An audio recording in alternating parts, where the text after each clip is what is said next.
Samantala, muli naman tayong makisilip sa panahon ngayong araw.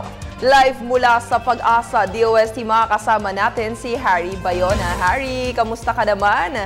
Ano na magiging lagay ng ating panahon para sa araw na ito?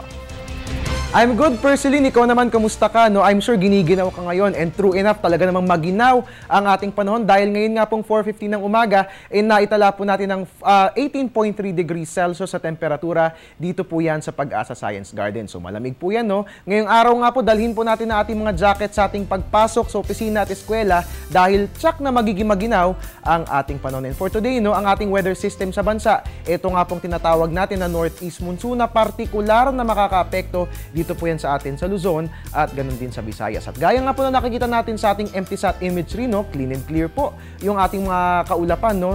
So sa makatuwid po, magiging maganda ang lagay ng ating panahon sa buong bansa po yan. Samantala, meron po tayong binabantayang low pressure area dyan po yan sa may Pacific area, no. Hindi pa po yan nakikita dito sa ating MTSAT imagery, pero ganun pa man, patuloy po natin itong minomonitor.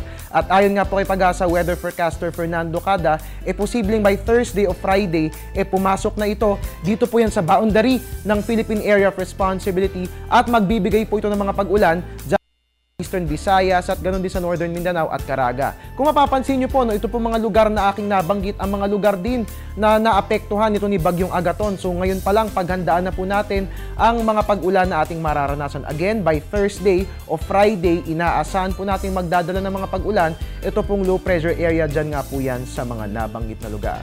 Iba yung pag-iingat po ang ating gawin, no? And of course, dapat patuloy po nating minomonitor ang lagay ng ating panahon. Of course, tutulungan namin kayong maging updated sa lagay ng ating weather at hatid nga po namin yan dito sa inyo sa Panahon TV Express sa People's Television. At yan nga po nga asang lagay ng panahon para sa araw ng Martes.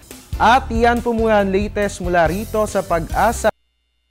At your service po new weatherman, Harry Bayona, nagpapaalalang tiwala lang. May tamang panahon ang bawat pagkakataon. At dahil malamig ang panahon ngayon, Perceline, parang masarap magkape, no? Gusto mo magkape tayo? Kailan ka ba pwede? Okay, Harry, yung jogging nga, hindi pa natuloy. Sige, mamaya magkape tayo. Maraming salamat, Harry Bayona.